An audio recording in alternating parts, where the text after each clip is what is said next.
بسم اللہ الرحمن الرحیم۔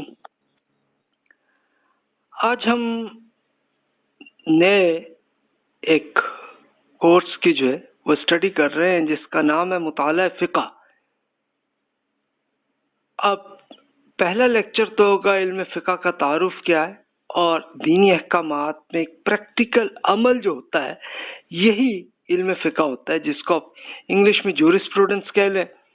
یعنی جورسپروڈنس کیا ہوتی ہے کہ یہ قانون، اس کے پالیسیز اینڈ پروسیجرز، اسی کی جو ڈیٹیل ہوتی ہے نا، تو وہ جورسپروڈنس ہوتی ہے۔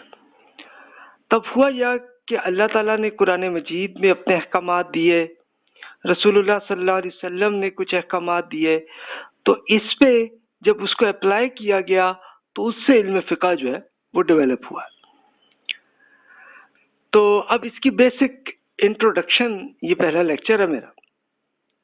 علم فقہ ہے کیا اور اس کا دین سے کیا تعلق ہے، آپ کے ذہن میں سوال آئے گا۔